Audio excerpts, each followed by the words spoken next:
तमाम जीएनएन देखने वालों को अस्सलाम वालेकुम। मेरा नाम मोहसिन नकवी और मैं बतौर ब्यूरो चीफ गुजरांवाला जीएनएन के साथ काम कर रहा हूँ। आज हम NA 70 में मौजूद हैं। यहाँ पे डॉक्टर फिरदौस आशिक अवान साहबा इस्तेहकाम पाकिस्तान पार्टी की तरफ से इलेक्शन लड़ रही हैं।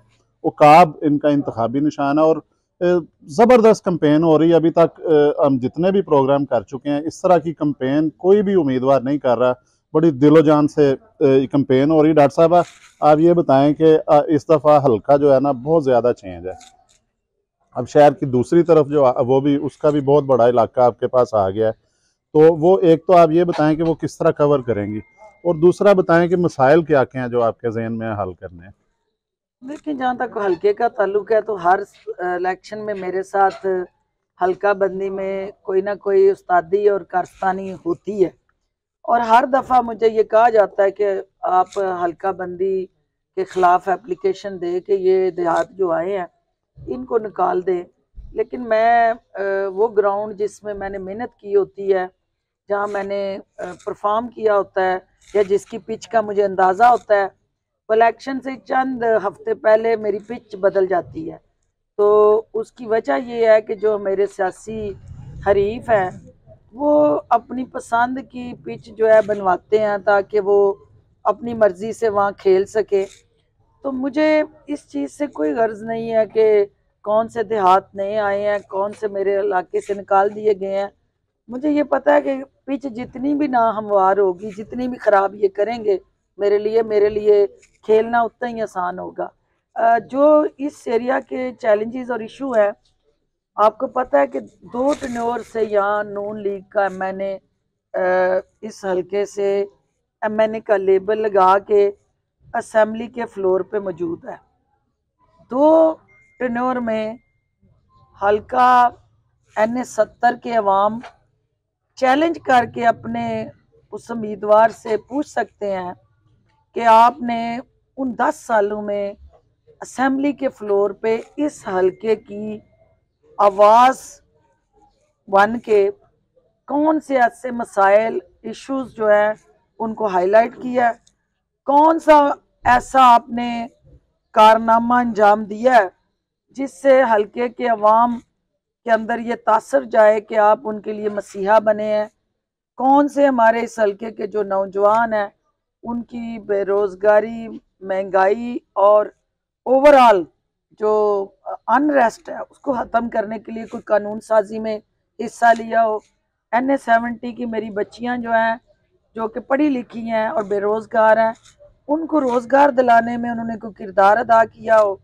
और कोई इस हल्के का जो देहात के साथ जुड़ा सारे का सारा हल्का जो इंडिया के बॉर्डर के साथ घूमता है, उनके पूरे के पूरे हल्के के अंदर 1 इंच सुई गैस पाइप डलवाने में वो हिस्सेदार रहे हों, या कहीं पे उन्होंने बिजली की नामुकम्मल स्कीमें जो है उनको मुकम्मल करने में कोई किरदार अदा किया हो।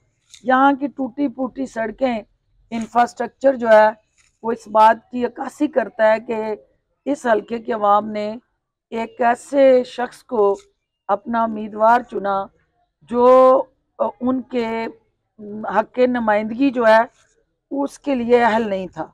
और मुसलसल 10 साल में अगर वो कहीं दिखाई दिया है तो सिर्फ थानों में नज़र आ रहा होगा अपने मुखालफिन पर पर्चे कराने के लिए, या कचहरियों में उनको बेबुनियाद कब्जा ग्रुपों के साथ खड़े होके खजल खराब करने में उसका किरदार नज़र आ रहा होगा। बाकी हल्के की अवाम उसकी सूरत को तरसते रहे, 2 टन्योर तरसते रहे। अब तीसरे टन्योर में वो सिर्फ और सिर्फ नून लीग का या शेर का निशान लेके यहाँ वोट लेना का ख्वाहिशमंद है। अवाम की दहलीज पे आके अवाम को जो हक देने का उसका सबसे बड़ा कानूनी मैंडेट था वो देने में वो नाकाम रहा। तो ये इस हल्के के अवाम ने फैसला करना है कि उन्होंने नस्ल दर नस्ल गुलामी से निजात कैसे हासिल करनी है, और ये नस्ल दर नस्ल गुलामी का जो तौक उनके गले में फिट कर दिया जाता है उसको उतार के कैसे फेंकना है।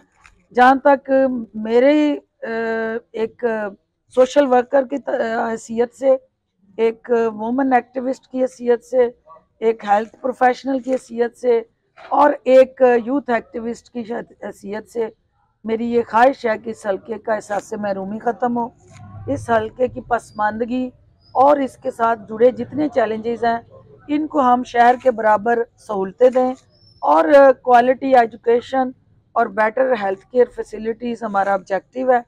और ख़ास तौर पे जो हमारे पिसे हुए मेहनत कश मज़दूर और गरीब किसान हैं उनकी आवाज़ बन के उनके हकूक़ के लिए जदोजहद करना हमारा अज़म है। और हमारी जो टेनोवर में हार है, बज़ाहिर हम इलेक्शन में हारते रहे लेकिन मैं और मेरे साथियों ने हौसले नहीं हारे। हमने अपना और अपनी आवाम के साथ जो रिश्ता और नाता था उसको ख़त्म नहीं किया और वो आज भी बरकरार है।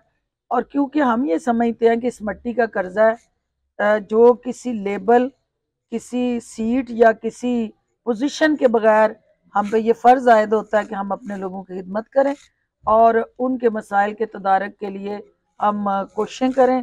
और बेशुमार ऐसे काम और प्रोजेक्ट्स हमने किए हैं जो हारे हुए MNA की हैसियत से हमने किए हैं और वो इंशाल्लाह इस इलाके के अंदर आपको खिदमत की वो लाजवाल दास्तान कहीं और देखने को नहीं मिलेगी।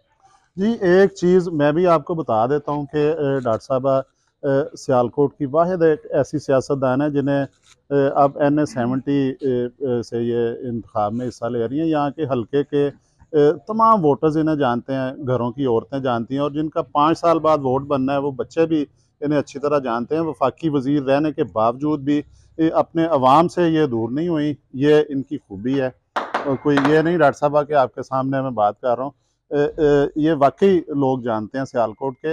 ये उस दौरान आपने जो ऐसे ऐसे जो देहात हैं, काफ़ी देहात हैं, आपको बेहतर फिगर का पता होगा कि जहाँ पे तसव्वुर भी नहीं किया जा सकता कि सुई गैस पहुँचेगी, वो बता दें ज़रा। इसके अलावा कौन कौन से काम है आपके? नकवी साहब, पहली बात तो ये है कि मैं इनमें से हूँ और मेरा और इनका रिश्ता ना सियासत का है, ना उद्दू का है, ना इक़्तिदार का है। इन लोगों के दुखों के मदावे के लिए मैं सियासत में आई हूँ, ना मैं रोज़गार के लिए सियासत में हूँ, ना मैं किसी कारोबार के लिए सियासत में हूँ। मैं एक हेल्थ प्रोफेशनल होते हुए एक ऐसी ज़िम्मेदारी जो कि एक डॉक्टर की हैसियत से मसीहा का रूप है और एक बेटी की हैसियत से इस हल्के के बुज़ुर्ग जो हैं उनके साथ जुड़ी तवक्कुआत हैं जो मेरी तरफ देखते हैं और उनकी उन नौजवानों की आस और उम्मीद कि मैं उनके लिए कुछ करूं, तो ये जो जज्बा है ये हमें चैन से बैठने नहीं देता। और मेरे बचपन से लेके आज तक अपने इलाके के साथ जो नाइंसाफ़ी और सियासी अकाबरीन मिल के जुल्म करते रहे, उनसे छुटकारे के लिए मुझे सियासत में कूदना पड़ा और अपने लोगों की आवाज़ बनने के लिए मैं आज इस मैदान में हूँ। जो हमारा ऑब्जेक्टिव था कि शहर में जो सहूलतें हैं वो देहात में क्यों नहीं हो सकती, तो शहर और देहात को जो चीज़ अलहदा या जुदा करती है वो आपकी सुई गैस की सहूलत है। और सुई गैस मेरा मिशन है और ये नारा है, बल्कि जो मेरे हल्के के अवाम है वो ये नारा लगाते हैं कि जिथे डॉक्टर जाएगी उत्थे गैस आएगी। और सुई गैस की फराहमी मेरे हल्के का बॉर्डर तक का, जो इंडिया के बॉर्डर के आखिरी देहात है वहाँ तक भी गैस जल रही है और गैस पाइपलाइन वहाँ पहुँची हुई है। इसके अलावा आपका जो मेगा प्रोजेक्ट्स हैं, मेरे हल्के में 4 वुमेन डिग्री कॉलेज हैं जो इस वक्त उन बच्चियों को शऊर दे रहे हैं जो कल की नस्ल की, जिन्होंने कह लें कि एक यूनिवर्सिटी के तौर पे तरबियत करनी है। मेरे हल्के के अंदर THQ जो RSC था कोडली लोहारा, उसको THQ में कन्वर्ट करके हम वहाँ पे क्वालिटी हेल्थ केयर को फ्राहम करने में कोशिशें की हैं। जो पिछले टेनोर में पंजाब गवर्नमेंट हमारे पास रही कुछ अर्सा और मुझे अल्लाह ने मौका दिया, उसमें रेस्क्यू 1112 किसी तहसील से बाहर नहीं बनता। अल्हम्दुलिल्लाह कूबे चक के अंदर रेस्क्यू 1112 का सेंटर बन चुका है। स्पोर्ट्स कॉम्प्लेक्स जो इस इलाके की सबसे बड़ी ज़रूरत थी, जो बच्चे हमारे मनशियात का शिकार हो रहे थे, उनको सेहतमंद सरगर्मियाँ देने के लिए ज़रूरी था कि स्पोर्ट्स एक्टिविटीज़ दी। वहाँ पे cricket ground, football ground, indoor gym और उसके साथ जुड़े ड्रेसिंग रूम और पवेलियन समेत स्टेट ऑफ आर्ट हमने उस कॉम्प्लेक्स को तमीर किया। इसके अलावा मॉडल कब्रिस्तान शहर खामोशा के नाम से वो बनाया गया कूबे चक में, जहाँ लावारस अफराद ज़िला भर से जिनको कोई कब्र की जगह नहीं देता उस कब्रिस्तान में आके उनको दफन किया जा सकता है। इसी तरह जो आपका ये DPS डिविजनल पब्लिक स्कूल, ये उन बच्चों का एक दरीना ख्वाहिश और हक था कि जो सिटी स्कूल, बीकन हाउस या लाहौर ग्रामर जैसे महंगे स्कूलों में बच्चों को नहीं पढ़ा सकते, लेकिन वो बच्चों का एक मेरिट पे और क्वालिटी एजुकेशन देने के ख्वाहिशमंद थे, उनके लिए डिविजनल पब्लिक स्कूल का कैंपस जो है वो मंजूर करवाया गया। तो बेसिकली ये सारी चीज़ें जो हैं, इसमें बहुत सारे और ऐसे प्रोजेक्ट हैं जहाँ बिजली है, रोड नेटवर्क है, आपकी वुमेन एम्पावरमेंट के लिए स्किल डेवलपमेंट सेंटर हैं, चाइल्ड लेबर स्कूल्स हैं। अब अगर आप उन मंसूबों की फहरिस्त सुनना शुरू करें तो मेरे मुखालफिन के वोट जो है वो कम होंगे और मेरे मंसूबों की तख्तियां और तादाद उन वोटों से ज़्यादा होगी। अच्छा डॉक्टर साहब, आप नेशनल लेवल की करती हैं सियासत, तो अब थोड़ा सा हमें बताएं आप ये कि जिस तरह ये नेशनल लेवल पे हो रहा है, एक पार्टी कह रही है कि हमारे साथ जुल्म हो रहा है, या आप क्या देख रही हैं, अब आइंदा क्या होने वाला है? देखिए, मेरी सारी सियासत जो है वो रियासत के साथ खड़ी है। मैंने जितनी सियासत की है प्रो पाकिस्तान सियासत है। जो पाकिस्तान का हामी होता है, डॉक्टर फिरदौस उसके शाना बिशाना खड़ी पाकिस्तान के लिए जंग लड़ रही होती है। जो पाकिस्तान के ऊपर वार करता है या पाकिस्तान को गाली देता है तो डॉक्टर फिरदौस सबसे पहले उससे नाता तोड़ती है। तो हमें पाकिस्तान चाहिए, सियासत होती रहेगी, मजबूत रियासत होगी तो सियासत होगी। अगर रियासत कमज़ोर होगी तो फिर आपका वो असर होगा जो फ़लस्तीन का हो रहा है, क्योंकि एक मजबूत फ़ौज, मजबूत अदारे जो हैं किसी भी मुल्क की कौमी सलामती के ज़ामन होते हैं। तो जमातें जो होती हैं वो सियासी मैच और सियासी पंजा आजमाई सियासतदानों के साथ करती हैं। वो सियासी जमातें आपस में सियासी मैदान में खेलती हैं। जब आप कोई सियासी जमात अपनी तोपों का रुख फौजी मोर्चों की तरफ कर देती है तो फिर वो सियासी जमात नहीं बनती, वो फिर एक अस्करी विंग बन जाता है। तो फौज के मुखालिफ जो विंग खड़ा होगा या टकराएगा उसको सियासत करने का इसलिए हक नहीं होगा कि वो पाकिस्तान को कमज़ोर करने की साजिशों में हिस्सेदार होगा। तो रियासत के मुखालिफ खड़ी कोई भी सियासी जमात जो है वो होश के नाखून ले और सियासत उसका हक है, वो सियासत करे, लेकिन रियासत मुखालिफ नहीं, सियासतदान मुखालिफ वो सियासत करे। हमारे खिलाफ वो वोट ले, आप एक दूसरे के खिलाफ गोलाबारी सियासतदान करते हैं। सियासतदान का काम ही सियासतदानों को ललकारना है, लेकिन वो कौन सी जमात है जो फौज को ललकारे या रियासत को ललकारे? तो वो सियासी जमात नहीं है, उसके पीछे कुछ और अज़ाइम है। तो जब तक वो अपना बयानिया नहीं बदलते उनके लिए पाकिस्तान की सियासत में स्पेस नहीं बनेगी। आप वज़ीर आज़म कौन देख रही हैं मैडम, किसको देख रही हैं जी? वज़ीर आज़म अगला हुकूमत किस पार्टी की देख रही हैं आप? देखिए, वज़ीर आज़म की सिलेक्शन तो अवाम ने करनी है। जितनी तादाद में आज़ाद उम्मीदवार हिस्सा ले रहे हैं तो मैं समझती हूँ कि जमातें पीछे रह जाएंगी। कोई पता नहीं आज़ाद उम्मीदवारों में से कोई वज़ीर आज़म आ जाए। बहुत शुक्रिया जी।